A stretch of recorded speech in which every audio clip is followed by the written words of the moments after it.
Air compressor मशीनसह spray nozzle कसे चालवायचे याबद्दल आमच्या मार्गदर्शकामध्ये स्वागत आहे। या व्हिडिओमध्ये तुम्ही हे मशीन सुरक्षितपणे आणि प्रभावीपणे वापरू शकता याची खात्री करण्यासाठी आम्ही तुम्हाला प्रत्येक पायरीवर मार्गदर्शन करू।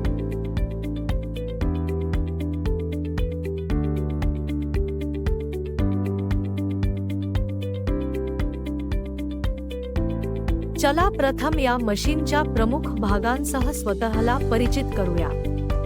Drain valve, motor, pressure regulator आणि प्रेशर गेज यासह तुम्ही वापरत असलेले हे मुख्य भाग आहेत।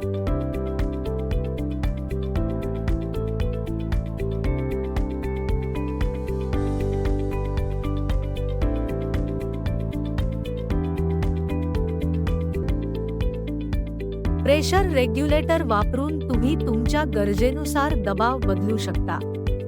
ते वाढवले जाऊ शकते किंवा कमी केले जाऊ शकते।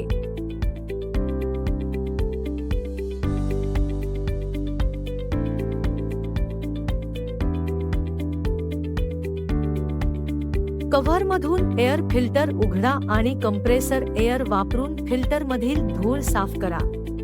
एकदा ते तयार झाल्यावर तुम्ही केसिंगमध्ये एअर फिल्टर ठेवू शकता आणि नट वापरून बंद करू शकता।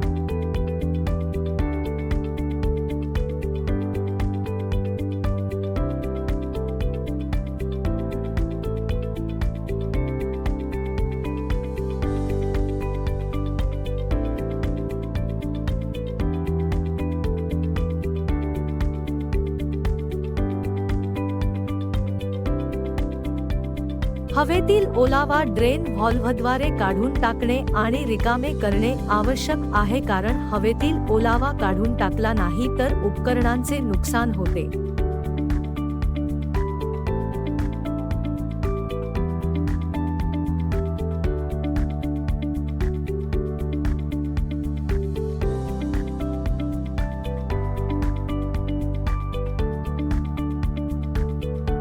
मशीन सुरू करण्यासाठी हिरवे बटण दाबले पाहिजे। हे करताना काळजी घ्या।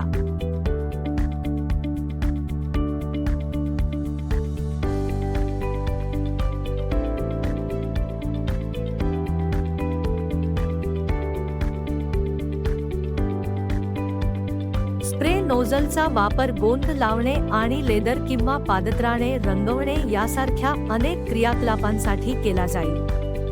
हे नोझल वापरले जाईल आणि कंप्रेसर आउटपुटसह निश्चित केले जाईल।